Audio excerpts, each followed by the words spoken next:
Well, joining me live now is the French historian and political analyst at Appalachian State University, Michael Behrent. Michael, good evening where you are. Thanks for your time. So how do you expect Macron to change his approach for his second term, if at all? I think that's an important question. You know, one of the things that he said last night was that his goal is to bring people together. And clearly there was an expectation that he speak in those terms because the French have spoken a lot about how he is a very arrogant character. And paradoxically, he almost seemed to be in some ways as divisive as his opponent, Marine Le Pen.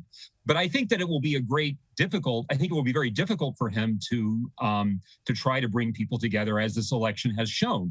You know, it's absolutely true that he is the first president in 20 years to be reelected, and he was reelected comfortably with nearly 59% of the vote. However, many people have pointed out that he's one of the worst elected presidents in recent French history, if you take into account the percentage that he received of all registered voters, which suddenly goes down to about 38% rather than 59%. So it's clear that he is in this strange situation of both having a comfortable reelection and at the same time, this election being a quite unenthusiastic endorsement of his policy. So he has said that he's going to try and bring people together. He's talked about having the kind of national consultations that he tried to pioneer after the Yellow Vest movement.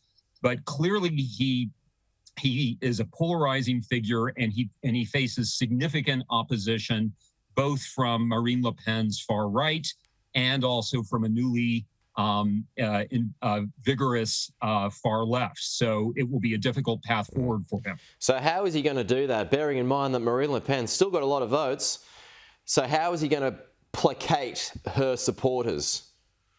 Well, the first thing that he has to do, the French like to vote a lot. So after these two rounds of election, we have two more rounds of election coming up in June, on June 12th and June 19th, for parliamentary elections. And the first challenge that Macron has is to try to translate this impressive score that he got last night into a parliamentary victory. He did that 5 years ago. He's going to try to do that again, but it might be proved to be more difficult. So he will need to try to form a cabinet, a government, and that will be the first step. Otherwise, it's actually not completely clear how he intends to do this.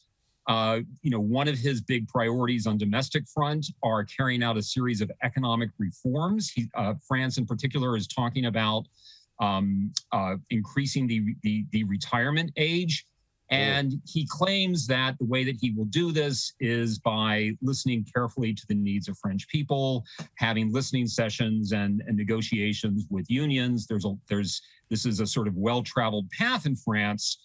So it's likely that he will do this, but he faces a challenge because he both wants to succeed on the kind of fairly center-right economic reforms that he has made his sort of goal as president, while at the same time trying to placate a population that clearly is not going to be on board.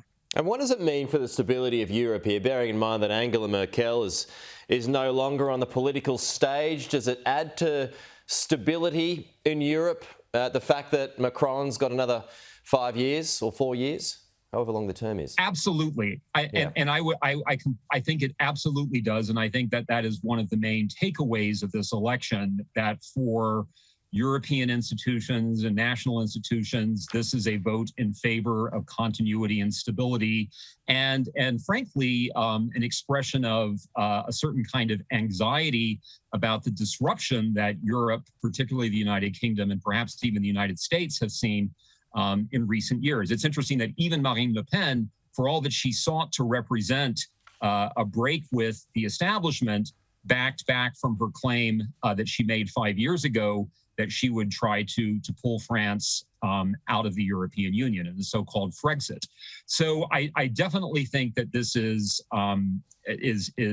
evidence that there is an appetite for continuity and stability.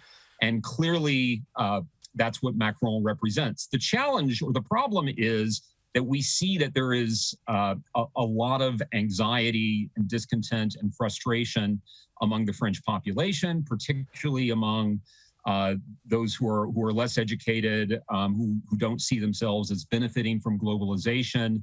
And there is a real possibility that they will not only not be on board with Macron's reforms and his pro-European policies, but that we could see a repeat of what we saw a few years ago, which were these, very violent street protests. There's certainly a strong tradition of that in France, and it doesn't seem like we have overcome that hurdle yet, even if Macron is certainly very positive for the future of European institutions. Michael, appreciate your time. Thanks for joining us here. We'll talk to you again soon.